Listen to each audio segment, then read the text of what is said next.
May 1944, North Atlantic. The sea was iron gray, restless, endless.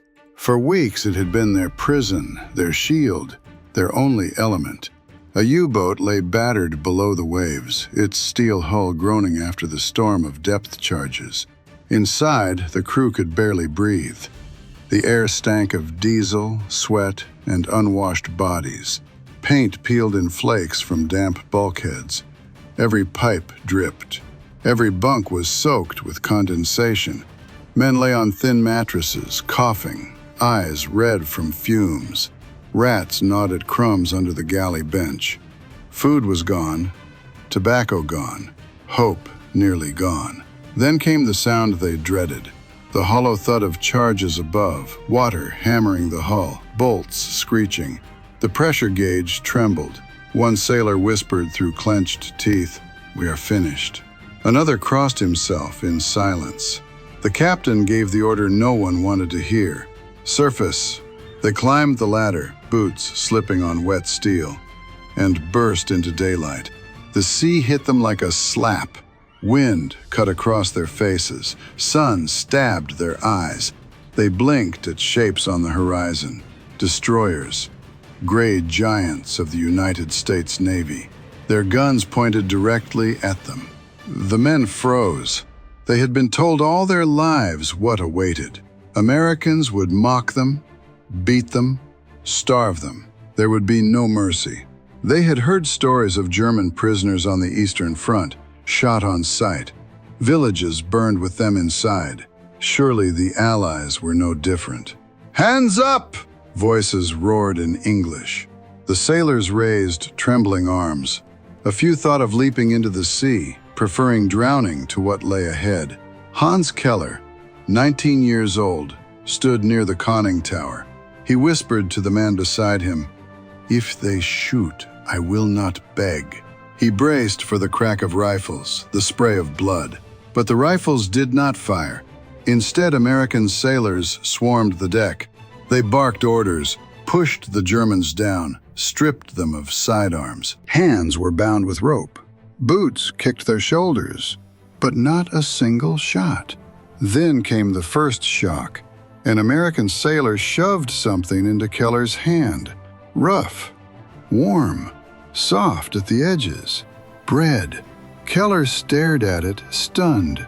He had not seen bread in weeks, only hard biscuits crumbling into mold, shared in silence below the sea. He looked up, expecting a blow. Instead, the sailor moved on. Keller lifted the bread to his lips. The crust cracked. Warmth filled his mouth. Tears blurred his eyes. They feed us," he whispered.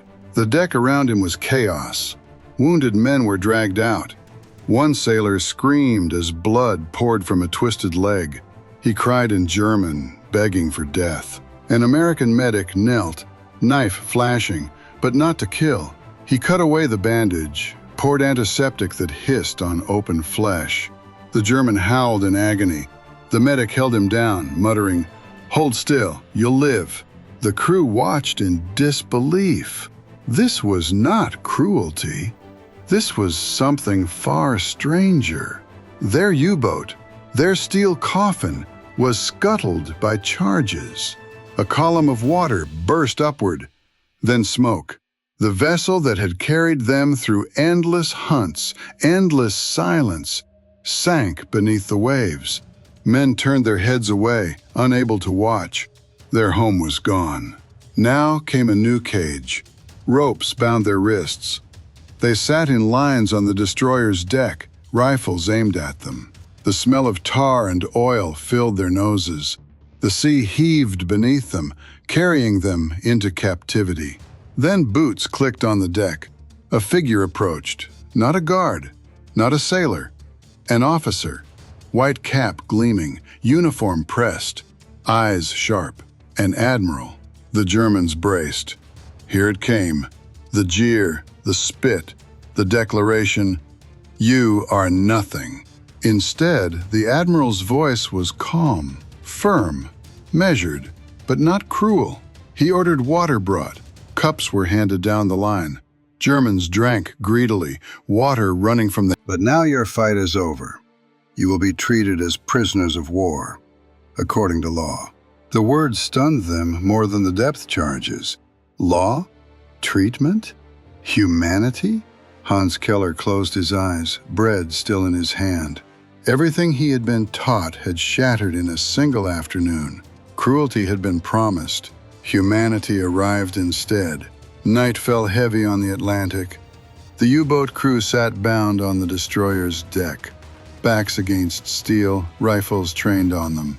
The sea slapped against the hull. Floodlights cut the dark, bathing their faces in harsh white. The men shivered in salt-stiff uniforms.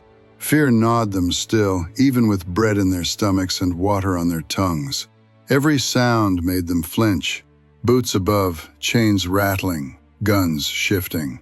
A prisoner whispered, "When the night grows long, they will kill us." Another muttered back, "Then why give us bread?" Hans Keller stared at the horizon. He thought of his mother's kitchen in Hamburg. Empty shelves, dark streets, and now enemy bread in his belly. The contradiction twisted in him, more painful than hunger. Dawn broke gray, then gold. Engines roared, spray lashed the deck. The destroyer cut east, toward land. Hours later, a harbor emerged from mist. Cranes tall as cathedrals, piers lined with warehouses, lights still glowing though morning had come. The Germans froze. Electricity, bright and steady. At home, cities lay dark from bombs, streets lit only by candles. Here, bulbs burned without pause. Cranes swung, trucks lined the shore in perfect order. One sailor muttered, "They have endless power." Another spat, "They waste it while our people starve." On shore, American guards waited, rifles on shoulders. Prisoners were herded down gangways, boots clattering on steel, ropes biting wrists. Keller stumbled, nearly fell, but a guard grabbed his arm and steadied him. No curse, no blow, just a hand gripping, then letting go. The dock smelled of oil, tar, bread baking somewhere beyond the warehouses. The contrast struck sharper than the cold. Weeks in a submarine had dulled every sense. Now sight, sound, and smell assaulted them at once. Trucks rumbled, engines coughing, canvas flaps pulled tight. The prisoners were shoved inside, rows of wooden benches creaking under their weight. Guards sat opposite, rifles steady. The convoy moved through streets. The Germans peeked through flaps, expecting ruin like their own cities. But the houses were whole, windows gleaming, children walking to school with books under their arms. One whispered, "This cannot be real." Another shook his head, whispering, "We fought a ghost, a nation untouched." At a crossroads, the convoy slowed. An American boy, perhaps 10, spotted the trucks. He pointed, eyes wide, then waved. A prisoner ducked his head, shame burning. Another muttered, "Even their children mock us." But the boy's wave was no sneer, just a gesture, small and human. The camp gates loomed. Barbed wire, watchtowers, guards at posts. The prisoners braced again. Here it would come. The brutality, the hunger, the mockery. The trucks halted, orders barked, ropes untied. Inside, rows of barracks stretched neat, each numbered, each aligned. A mess hall stood at the center, smoke rising from chimneys. Fields stretched beyond, tilled earth, vegetables sprouting. Keller's throat tightened. He whispered, "This looks more like a school than a prison." His comrade muttered back, "Do not be fooled. Cruelty hides behind order." But even he could not deny the shock. The camp was not chaos. It was structure. The Germans stood in lines. Guards searched them, tagged them, recorded names. The routine was precise, mechanical, without hatred. Their belongings were taken, knives, watches, letters. Keller resisted at first, clutching the only photo he had, his mother by a canal. A guard looked at it, then handed it back. "Keep it." Keller froze. That single act shook him more than the depth charges. By nightfall, the prisoners were marched into barracks. Wooden bunks, straw mattresses, blankets folded on top. Keller sat slowly, hands trembling. For weeks he had slept on damp steel, rats in the dark. Now he touched a mattress. Rough, thin, but soft. He whispered, "I could sleep a year." Silence settled. Outside, guards paced. Inside, Germans lay staring at rafters, unable to close eyes. They had braced for brutality. Instead, they found light, bread, order. The paradox deepened. Cruelty had not come. Structure had. And sometimes, structure wounds more deeply than blows. May 1944. Processing Center, U.S. East Coast. The convoy's dust settled on the camp road, and the U-boat crew filed between fences that hummed with wind like taut strings. They moved under a wooden sign, past a guard tower, into a square of buildings arranged with the precision of a chart room. The sea had been their cage. Now geometry replaced water. Order closed like a lid. They were herded beneath a long shed where clipboards waited and chalk scraped wood. Names, ranks, ages, height in centimeters, weight in kilos. A corpsman called the numbers aloud, each one a verdict. 64 kilos became 51. Bread lost to diesel air. Strength measured in the absence of flesh. Arithmetic doesn't lie. Hans Keller stood barefoot on a scale that rattled when he shifted. The needle stuttered, settled low. A medic noted it and lifted Keller's chin with a knuckle, checking pupils clouded by weeks of stale air. Another flicked a penlight. "Look here." English words, flat, professional. Keller obeyed, jaw tight, pulse kicking in his throat. Belts, watches, penknives were tossed into metal trays that clanged like shell cases. One guard thumbed the cracked photograph in Keller's pocket. His mother by a canal in Hamburg, wind on her scarf, then slid it back into his hand. "Keep it." The permission struck harder than a blow. Mercy wears small hands. The line funneled inside. Bulbs glared on tiles the color of bone. Pipes hissed. Water chattered. Drains swallowed a brown thread that never ended. An American sergeant barked, and the interpreter followed with a brisk German. "Undress, all of it. Move." They hesitated, hands on buttons, shame hotter than any furnace. Modesty had been the last wall left to them. Now even that came down under light. Keller peeled his salt-stiff shirt from his shoulders, the cloth lifting scabs along his back where condensation had soaked and chafed. He kept his eyes on the floorboards. Around him the crew stripped in a clumsy orbit. Elbows, ribs, the blunt vulnerability of bone. A nurse snapped gloves, the sound like a match struck. Bars of soap were stacked in a zinc tray, pale, stamped, squared as rations.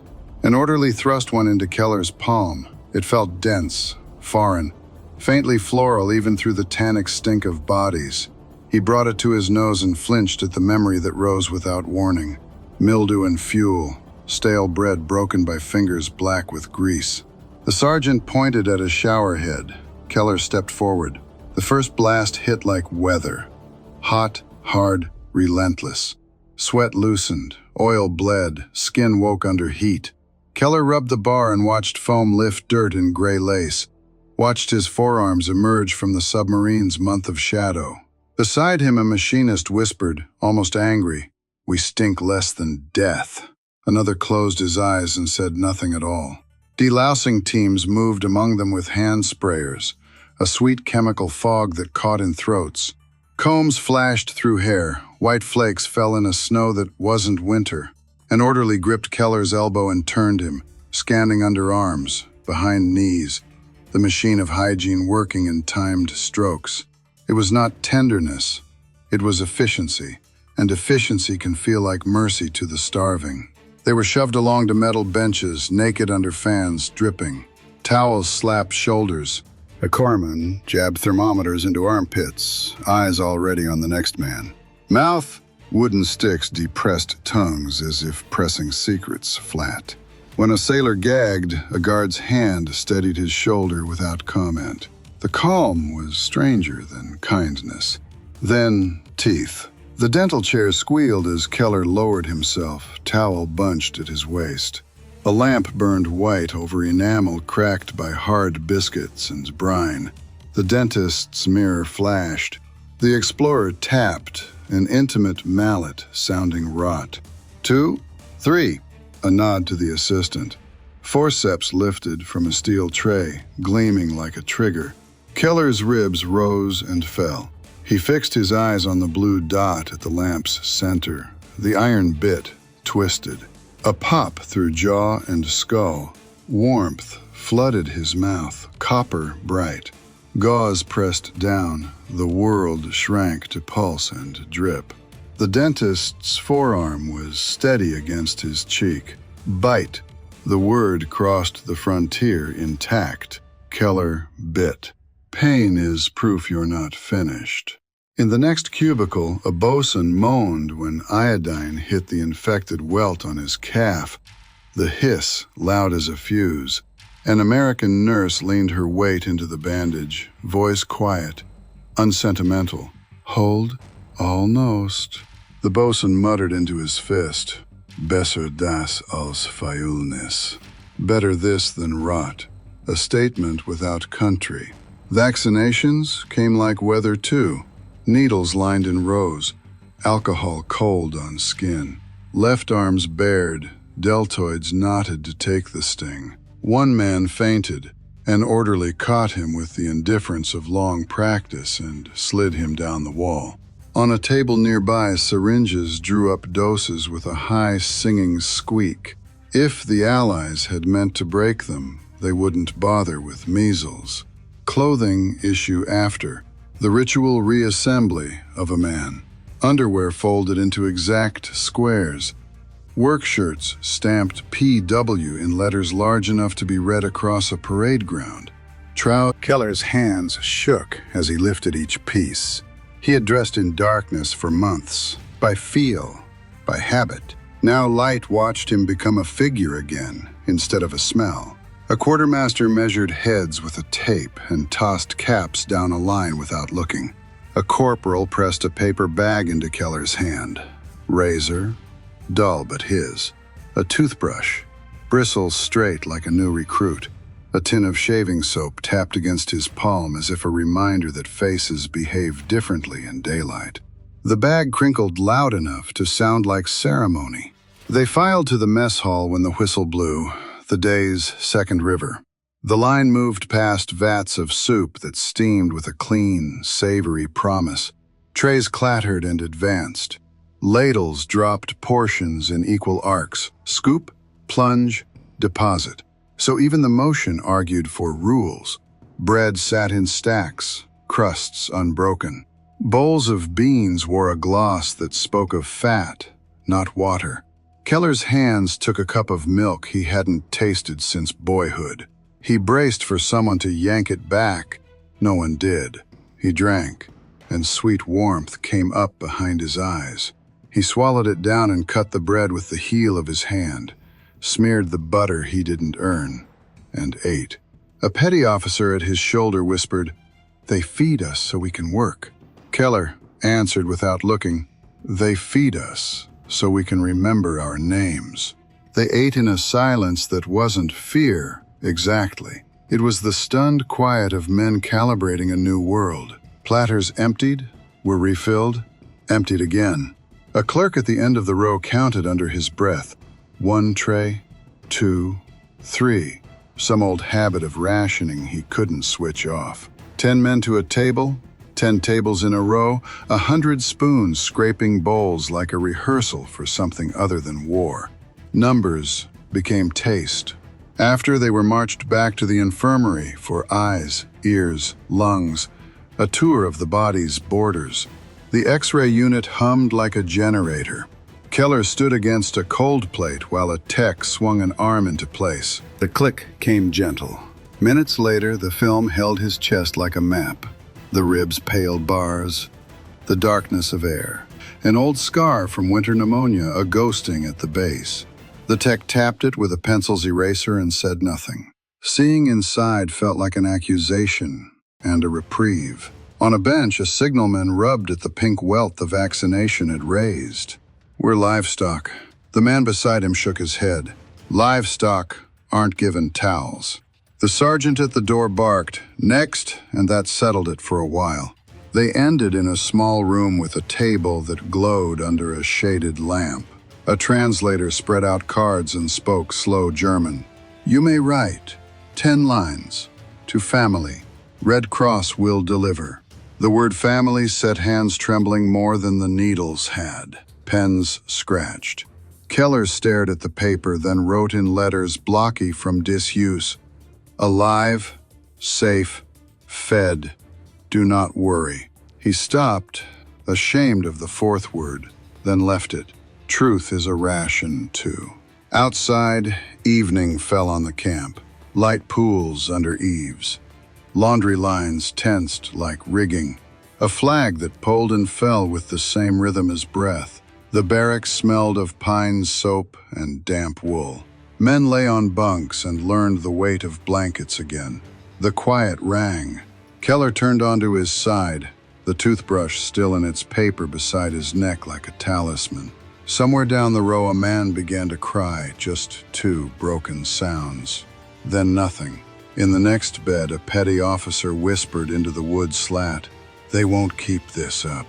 On the far end, a carpenter murmured, "If they meant harm, they wouldn't count our teeth." Belief bent, not yet broken. In the darkness, Keller felt for the photograph in the pocket of his new trousers. His mother's scarf fluttered forever in Hamburg wind. He pressed the paper to his chest, then slid it back and stared at the roof beam until it blurred. The sea had been a circle he couldn't leave. This place was a grid he couldn't refuse. The whistles would come again at dawn. The lines would form, the soap would lather, the needles would bite, the ladles would swing. Routine would pour itself into them like warm milk until even doubt took its number and waited. They had expected the enemy to break them quickly. Instead, the enemy would keep them, with water, with rules, with light. Order, not cruelty, was the instrument. The first night came with a whistle sharp as steel. The U-boat crew filed into barracks, rope still marking their wrists. Guards stood by the door, rifles easy but steady. Inside, wooden bunks stretched in rows, each with a mattress and folded blanket. Thin, rough wool, but to men who had slept on pipes and steel, it was luxury.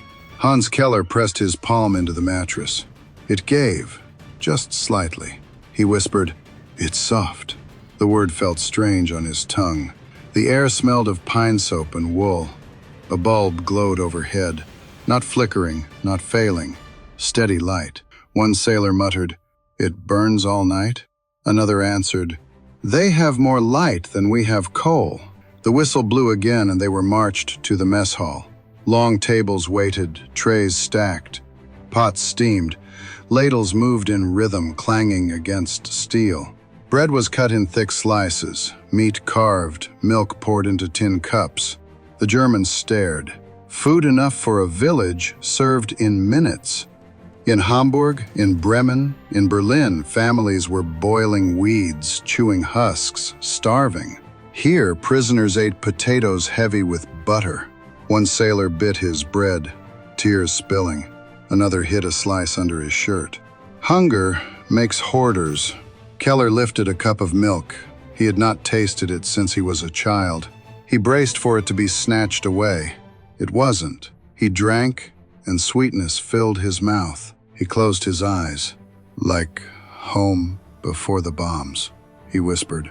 After dinner, silence fell heavy. Guards marched them back, boots on gravel, rifles gleaming in dusk. The barracks creaked as men lay on bunks, blankets pulled tight. For the first time in months, no engines roared, no water slammed steel, no depth charges shook bolts loose, only crickets in the grass, wind in the wire. Yet silence cut deeper than noise. One man whispered, "It's too quiet." Another muttered, "The sea was loud." The sea meant life. In stillness, memory returned. Torpedoes fired. Men drowned. Cities burning. Some tossed, fists clenched, eyes wide. Others cried into blankets, muffled sobs in the dark. Hans Keller lay on his back, staring at the rafters. He thought of the Admiral's words, "You will be treated as prisoners of war according to law." He had expected beatings, starvation, humiliation. Instead, he had been fed, washed, clothed. He whispered to himself, "This is not mercy, this is strategy." But he could not convince his heart. Outside, the flag cracked in the night wind. Inside, prisoners lay in beds softer than they had imagined, haunted by the question none could answer. Were they prisoners or survivors? The silence of safety was harder than the noise of war. Morning began with an order none expected. Paper, pens, envelopes. An interpreter announced in sharp German, "You may write to your families. 10 lines. The Red Cross will deliver." The prisoners froze. Keller stared at the paper in his hand. He thought of his mother in Hamburg, searching for bread in ruins, waiting for letters that never came. He whispered, "If I write truth, will she believe me?" The mess hall hushed except for scratching pens. Sentences came short, halting. "I am alive. I eat bread every day. I sleep in a bed." One man wrote, "They treat us as men, not beasts." He stopped, ashamed, and crossed it out. Weeks later, replies arrived, envelopes trembling in thin hands. Families wrote, "We thought you dead. We sleep in basements. There is nothing to eat." And some letters doubted outright. "You claim they give you bread. Impossible. Americans kill prisoners." Keller pressed his mother's letter to his chest, whispering, "She does not believe." That night, sobs rippled through the barracks, muffled into blankets. Alive here, but doubted at home. Saved, yet distrusted. Soon came labor orders. Trucks rolled out at dawn. Prisoners marched through gates to nearby farms. They braced for jeers, for stones, for spit. Instead, farmers watched silently, arms crossed, eyes unreadable. The work was simple: hoeing rows, hauling hay, stacking wood. After weeks of confinement, the air itself stunned them. Grass smelled sharp. Sun burned shoulders. Earth crumbled warm in their hands. Keller straightened, sweat on his brow, and whispered, "This is freedom," though fenced. Then came the children. Barefoot, carrying pails, they stared at the Germans across the rows.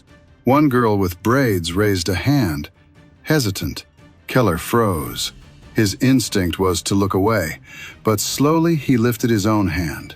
The girl smiled. The guards barked, moving the men back to trucks. Yet that moment clung.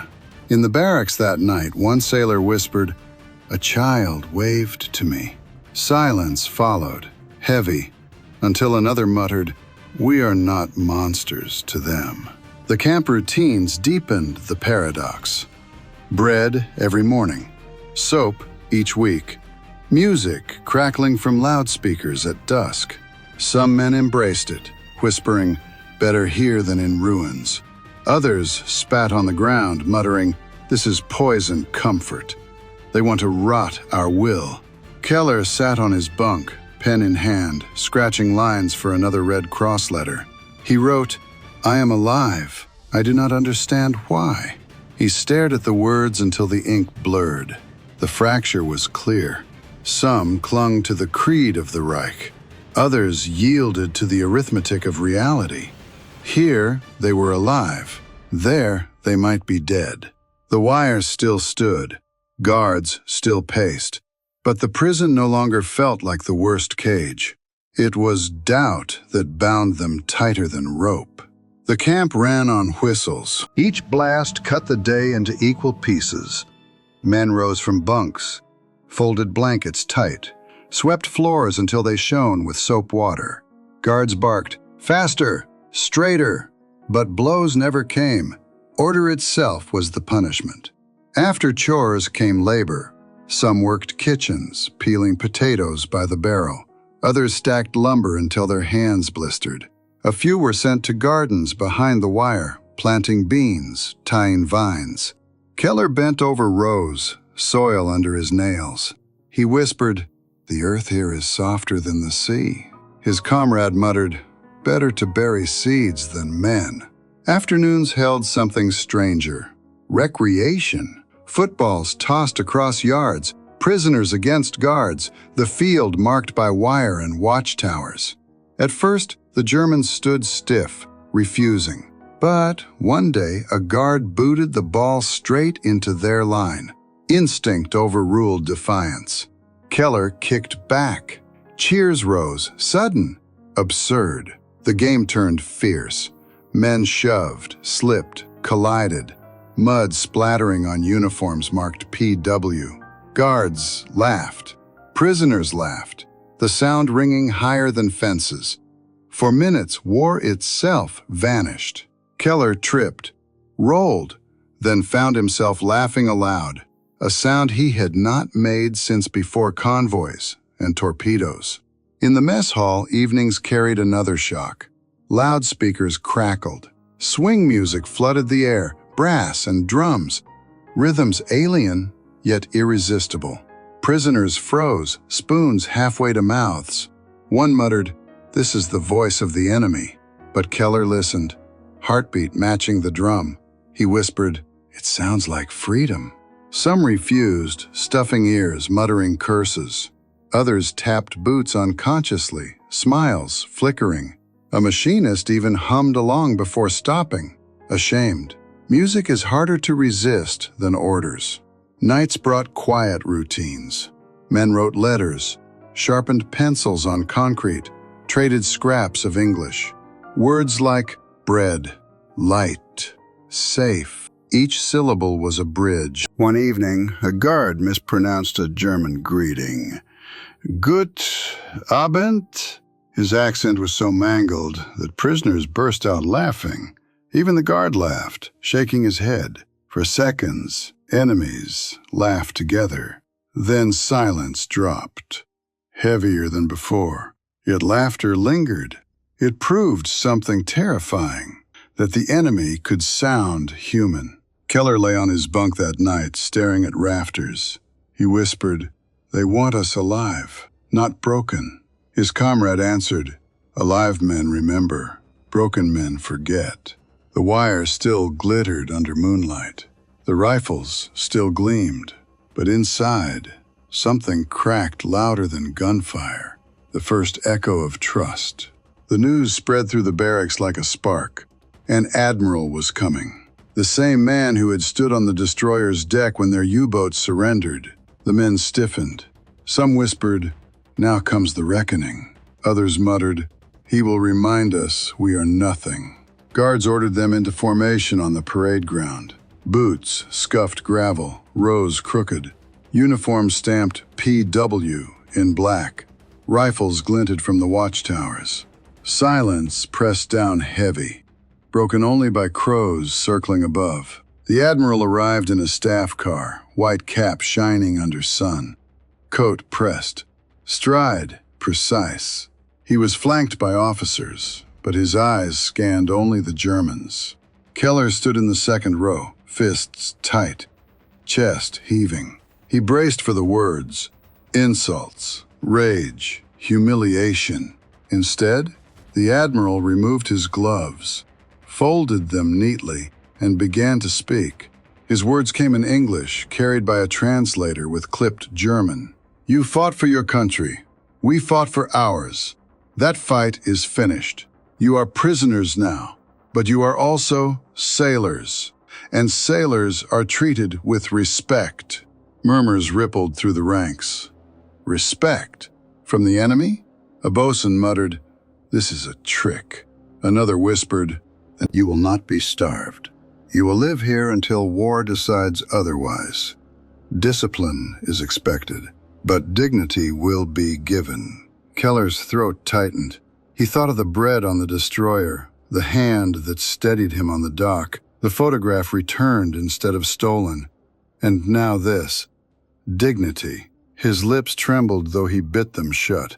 One officer in the back row hissed, "Do not believe this enemy propaganda." But even he could not stop the weight of the moment. The Admiral had not come with hatred.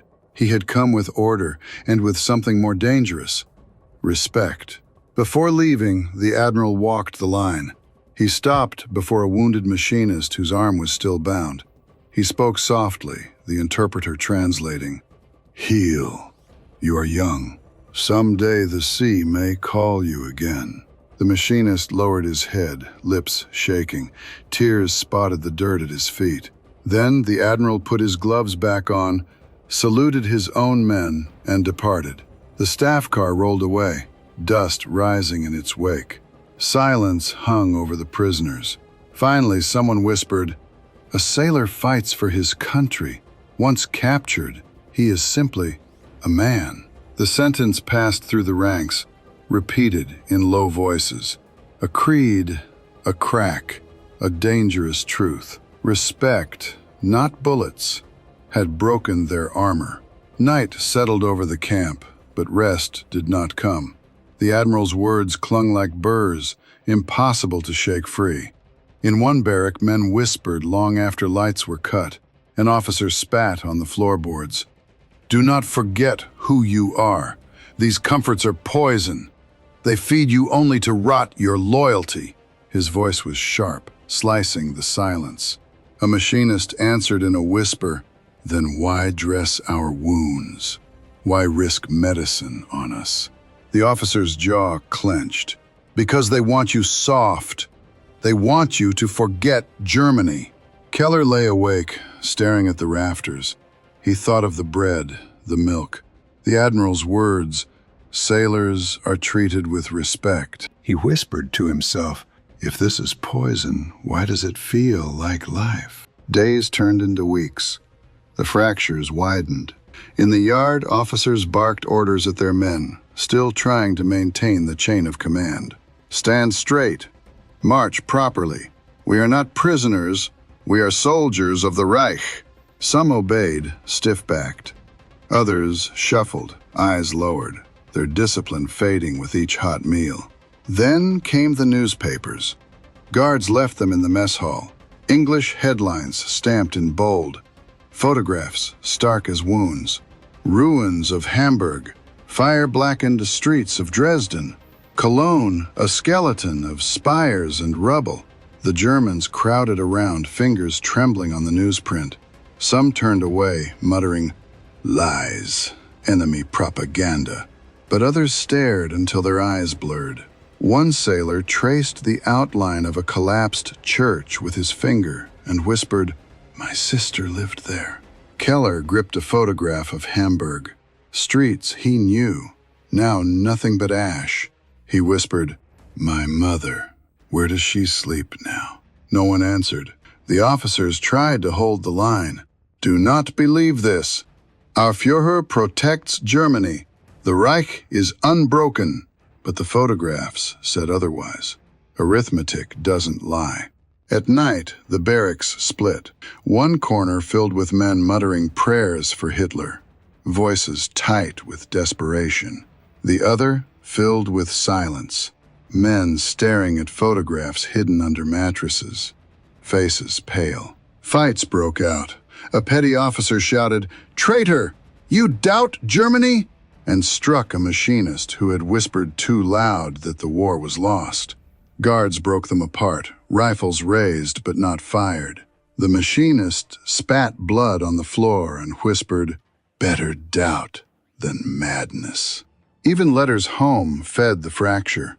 Replies spoke of hunger, of families boiling grass for soup, of bombs that left only smoke where houses had stood. Some men tore the letters after reading, ashamed of their own survival. Others clutched them, whispering, "Better alive in wire than dead in ruins." Keller folded his mother's letter again and again until the creases split. She had written, "We have little food. The nights are fire. But you say you are alive, then you are blessed." He whispered the words until his voice failed. The barbed wire still stood, Guards still patrolled, but now the sharpest division was not between prisoners and captors. It was inside the barracks. Faith against doubt, oaths against hunger, propaganda against reality. And reality was winning. It began with whispers in the yard, guards speaking low, glances exchanged, radios turned down when prisoners passed. The air itself felt heavier. Then the interpreter gathered them, voice steady, almost formal. Germany has surrendered. The Reich is finished. The war in Europe is over. The words dropped like stones into still water. Ripples spread through the ranks. Some men gasped, others froze. One officer roared, "Lies!" His face purpled, fists clenched, but the guards said nothing. They didn't have to. A sailor collapsed to his knees, hands over his face, sobbing. Another whispered, "Then, what are we now?" No one answered. Keller felt his legs weaken. He thought of the U-boat sinking beneath waves, of Hamburg burning, of his mother's letter. "We have little food, but you are alive." He whispered, "Alive for what?" That night, silence strangled the barracks. No one sang, no one prayed. Some wept into blankets. Others lay rigid, eyes open, staring at rafters. The war that had defined their breath, their pulse, their purpose, gone. In the morning, guards brought newspapers, photographs of Berlin in ruins, Allied troops marching through streets, civilians with hollow eyes. Some prisoners refused to look. Others stared until the paper tore under their grip. One petty officer crumpled the page, hissed, "We fought for nothing more." The interpreter read the words of the German surrender aloud. They sounded distant, like echoes from a world that no longer existed. Unconditional, that word echoed longest. Some prisoners raged, fists slammed walls, curses spat. One officer tried to rally men. "The fight continues. We are not beaten." But his voice cracked, hollow. No one followed. Others simply broke. One sailor pressed his forehead to the table and wept until his shoulders shook. Another tore at his uniform, muttering, "PW, PW, I am nothing." Keller sat apart, staring at the barbed wire outside. He whispered, "The Admiral told us we were men. But what are men without a country?" Days passed in haze. Meals came, trays filled, spoons scraped bowls, but food tasted like ash. Even the swing music over loudspeakers could not lift heads. The games in the yard fell silent. Footballs lay untouched. Letters arrived. Families wrote of famine, of cities gone, of surrender spoken with shame. Some letters begged sons never to return, fearing eyes that would call them cowards. Others pleaded, "Come home, even if home is rubble." Keller held his mother's latest letter. Her words trembled across the page. "Germany is ashes, but ashes can still bury us. Come home, Hans." He read it until his vision blurred, then folded it carefully, pressing it flat as if order could control ruin. The guards watched in silence. They knew this moment. They had seen enemies break not with fists, but with news. The war was over. The Germans were alive, and in that cruel arithmetic, emptiness was heavier than death. The ships came in summer, gray hulks once more, but this time bound for Europe. The prisoners filed aboard with bags that held little: letters, photographs, sometimes a bar of soap kept like treasure. Keller carried his mother's letters in a tin box, wrapped tight against salt air. The voyage back was silent. No songs, only the sea, rolling indifferent, carrying them toward a country they no longer recognized. Men stared at waves and whispered, "What waits for us? Ruins? Graves? Accusations?" They disembarked in Bremen.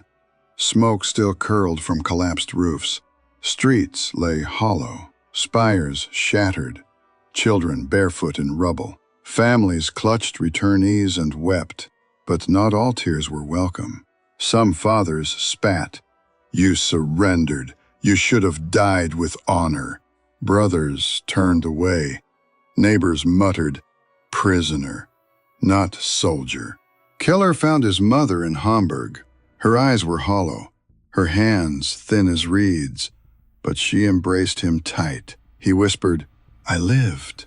She answered, "Then you carry both blessing and burden." The camp memories lingered sharper than the ruins.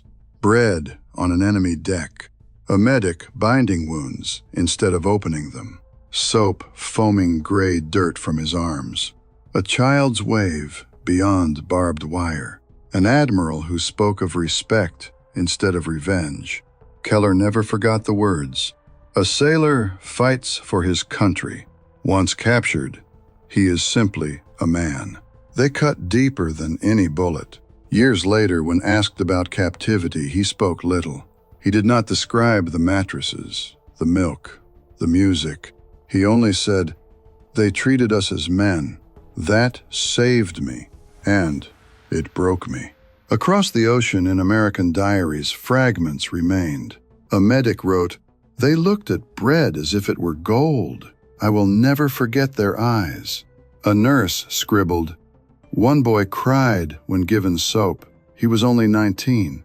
He could have been my brother." The Admiral himself never boasted.